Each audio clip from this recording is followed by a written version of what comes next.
क्या आपको पता है कि इंसान के मरने के बाद क्या होता है उसके साथ, या फिर उसकी आत्मा कहाँ जाती है, या फिर उसके शरीर में क्या क्या बदलाव आते हैं, आखिर क्या क्या होता है उसके साथ या फिर उसके आत्मा के साथ। तो गाइस आज के इस वीडियो में हम यही जानेंगे और आपके सारे क्वेश्चन के आंसर इस वीडियो में मिल जाएंगे। तो गाइस चलिए वीडियो को स्टार्ट करते हैं।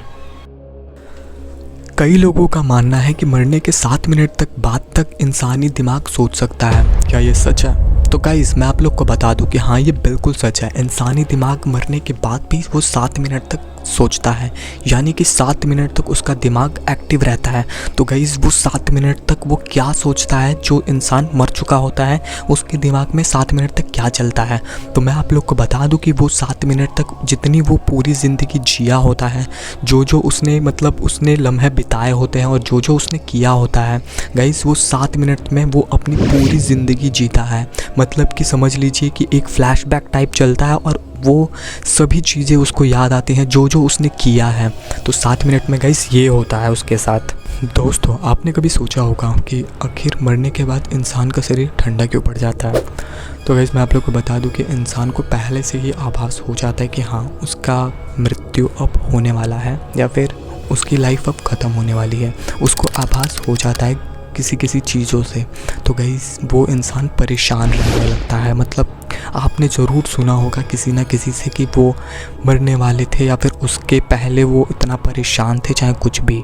तो गाइस ये किस लिए होता है? क्योंकि गाइस मैं आप लोग को बता दूं, गाइस ऐसा इंसान को क्यों प्रतीत हो जाता है पहले ही। तो मैं आप लोग को बता दूं कि गाइस हमारा एक पृथ्वी से कनेक्शन होता है जिसको बोलते हैं हम अर्थ सोल चक्र कनेक्शन, जो कि हमारे मरने से पहले ही वो टूट जाता है पृथ्वी से। जैसे हमें पता लगता है या फिर हमें परेशानी होती है और इससे हमें आभास होता है कि हाँ, हमारी मृत्यु अब होने वाली है या फिर हमारी लाइफ अब एंड होने वाली है। और इसी कारण दोस्तों इंसान के जस्ट मरने के बाद उसकी आत्मा जस्ट बॉडी से अलग होते ही वो हवा में उड़ने लगती है। सबसे पहले होता क्या है, इंसान की आत्मा जस्ट बॉडी से अलग होते ही वो मानने से इनकार कर देती है और वो सारे अपने दोस्तों या फिर जो जो उसके रिलेटिव्स होते हैं वो सबको देखती है कि ये कैसे क्या कर रहे हैं, और वो सीधा अपनी मृत्यु को मानने से इनकार कर देती है, क्योंकि वो उसका बॉडी उसका हमेशा के लिए उसका घर रहा है। वो आत्मा बार बार कोशिश करती है कि मैं अपनी बॉडी में चली जाऊं, बट ऐसा पॉसिबल नहीं हो पाता क्योंकि गाइस वो इंसान मर चुका है। लोग कहते हैं कि मरने के बाद 7 दिनों तक उसकी आत्मा उसके घर में ही वास करती है, यानी कि 7 दिनों तक हम सबको देखती है, अपने रिलेटिव्स को देखती है।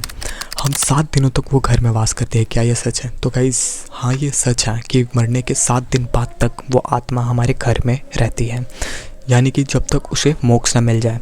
और गाइस कहा जाता है कि मरने के बाद यानी मरने के 7 दिन बाद जब आपका समय पूरा होता है तो 2 फरिश्ते आते हैं आपको लेने।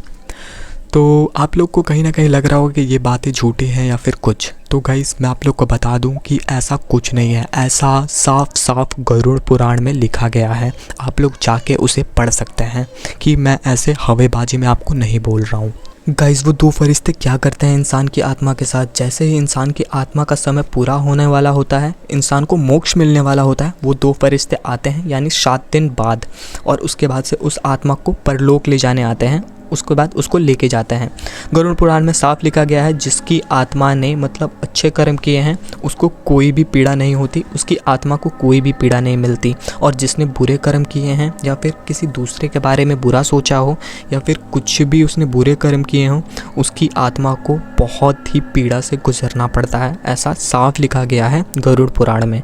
आत्मा को रास्ते में एक नदी पार करनी है, जिस नदी का नाम है मैतरण्य। गाइस ये नदी पानी की नहीं होती, इसमें आग लिपटे होते हैं, यानी कि पूरी की पूरी ये नदी आग से बनी होती है और इसे आत्मा को गुजारा जाता है।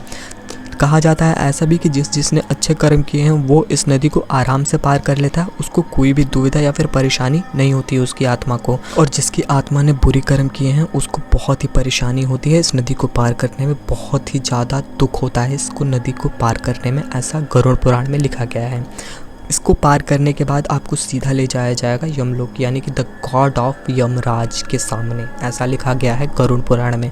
और वो आप लोगों की सारी पहले की ज़िंदगी निकालेंगे, यानी कि आपने पहले क्या क्या किया है, आपके क्या क्या अच्छे कर्म, आपके क्या क्या बुरे कर्म। उसके बाद से आप लोग को डिसाइड होगा कि मतलब आपको भेजना है स्वर्ग भेजना है या फिर नर्क भेजना है, आपके कर्मों के हिसाब से।